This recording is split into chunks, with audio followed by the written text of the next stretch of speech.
Welcome to the TopRank Marketing News. I'm Tiffani Allen.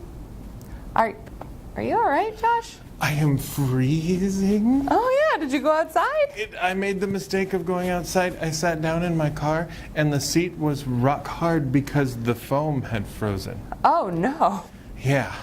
So, cool. Yeah. Right. I'm Josh Nite and this is the TopRank Marketing Digital Marketing News. It is. First up, an excellent story for someone my age and demographic, I would say. Snapchat has announced that it is pondering permanent snaps. Those of you familiar with the platform may know that that is kind of the antithesis of what Snapchat is generally supposed to be about. But Snapchat's advertisers are starting to say that it's hard to work with this whole format of the snaps always disappearing and then you don't have something sticking around to run ads on. So they are pondering making some snaps permanent. Now this would only be in the Our Story section, which is something that people can opt to share their individual snaps to the Our Story section where they're visible to everyone. They're usually anonymous, but that's another thing that they're pondering, attaching those to usernames. Kind of a change, some backlash possibly from the community, but remember your snaps can always be deleted. You don't have to share stories to the Our Stories, but this is an interesting continuing story of Snapchat trying to balance those advertiser demands and those user demands. So not sure how that's going to shake out, but it remains to be seen. They're clearly in flux right now. That's true. I mean, I'll try it. I used a Snapchat once. Yeah, because you're a millennial and I'm a Gen X. We don't exist. That's true. It's sort of an odd couple situation over here. So I have news about LinkedIn, client LinkedIn. I'm excited about LinkedIn, hashtag client. Did you know that more ad buyers are shifting budgets to LinkedIn? No. Yeah. Wow. So a November 2018 Digiday survey of 290 media buyers using LinkedIn found that 42% were going to increase their ad spend on the platform in 2019. Wow. So that's exciting. About 47% they were expecting to keep budgets the same, with 11% saying they would decrease. So while advertising can be a little bit more expensive on LinkedIn compared to Facebook or Twitter, advertisers are finding that the audience targeting is a little more granular. You can find, especially in a B2B way, more qualified prospects to market to. And then, of course, last week when they added the interest targeting, that also sparked a little bit of excitement. And initial tests are showing increases in click-through rates of about 25% compared to previous types of campaigns. So something to think about if you're looking for B2B buyers specifically or a specific type of professional to target, you might want to look at LinkedIn. Yep. People go to LinkedIn for professional stuff, maybe not so much on your Facebooks where you're just posting pictures and misleading political news and that kind of thing. Not deliberately, of course, not deliberately. Of course.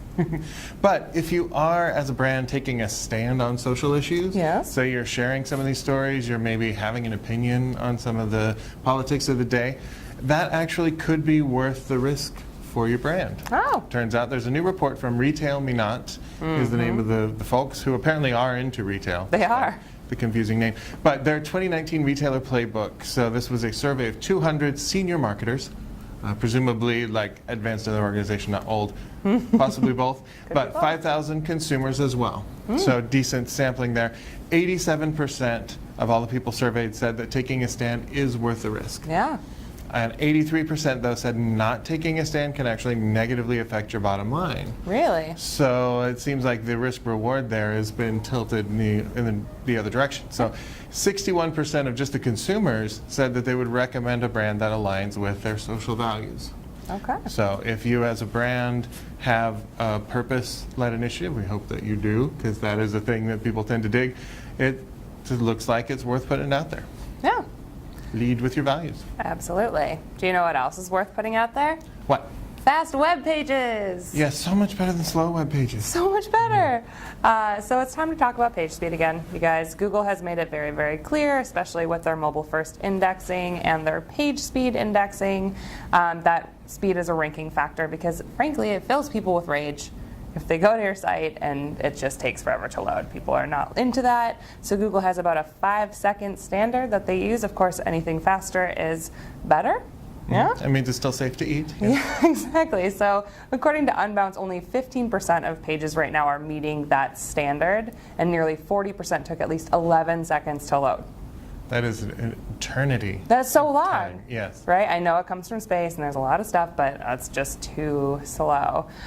So nearly 75% of consumers surveyed said that they'd wait 4 or more seconds for a website to load, or especially a mobile site. But Google data shows that most people kind of leave after 3. So 3 should be your goal, right? 3 seconds for load. And just another kind of fun fact here, 81% of respondents, business respondents, said that they know slow load time is an issue, but the data shows that improving page speed is just not a priority, not even top 5 for these folks. So I want to tell you, we know page speed is important, and if we know page speed is important, especially to Google, we need to do something to make our sites faster so they rank better, better user experience. Really, if Google says, you probably should do it. Yeah, and you know that it increases conversion rate too. It sure does. So not only getting people to stay there, like if I said to you there's something that can increase your SEO and your conversion rate, you'd probably do it. I would do it. There are easy fixes for this. It's not too hard. Ask Dr. Google on this. I think there are things that you can do today that will speed your stuff up.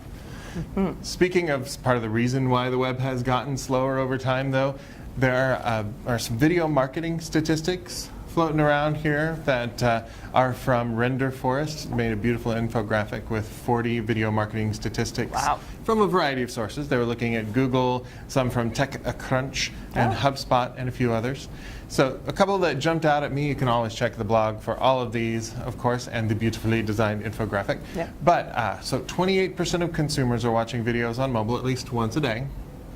Seems a little low to me. I think there's maybe a little false reporting going on there, but 92% of mobile video consumers are sharing their videos with others. Wow. Otherwise known as doing the thing that we want them to do with video. Yeah. Right? Mobile accounts for 40% currently of the watch time on YouTube. But YouTube also reports that mobile consumption is at least doubling every single year. Wow. So it's never going to be less than 40, and it's just going to keep going. So making sure your videos make sense on YouTube and a mobile format is probably the way to go. Yeah, definitely. I think it's interesting that video actually in email boosts your conversions by 200, 300%. That's a respectable percent. Yeah, and including video in the email header boosts open rates by 19%. Ooh, I don't know, who knew that? Video on a landing page increases conversions by about 80%. Wow. And replacing a video or an image with a video on the landing page boosts conversions by 12.62%, which is very precise. Look, if it's not going to the 3rd decimal place, I don't know if I can trust that data source. That's super fair. One more thing about engagement, which I find interesting, is that 12,000% more shares are generated by social video than text and images combined. So in other words, people like video. Yeah. Seems like even the word video works a little magic in that email subject line. And it is easier than ever for brands to get into video. Yep. So it doesn't mean you have to open a production house or make something slick and super polished. You can do explainer video. It's just some people talking. You can do some behind the scenes stuff. And you can take some of that and put it on your Snapchats and your Instagrams and your Facebooks, and just you can repurpose it all over. So video is a great investment for brands right now. Yeah, I mean, you could even do 151 episodes of digital marketing news. If you had the staying power and raw charisma. Yes. Well, it takes a lot, is what I'm saying. It does take a lot. Well, that's all the news we have for you this week. Of course, if you want more, you can check out the Top Rank blog at toprankblog.com. Follow Top Rank on Twitter at TopRank, or follow me at Tiffani_Allen. Yep, you can find me on Twitter at Nitewrites. That's NITEWRITES. Please keep warm out there, and thanks for watching. See you next week.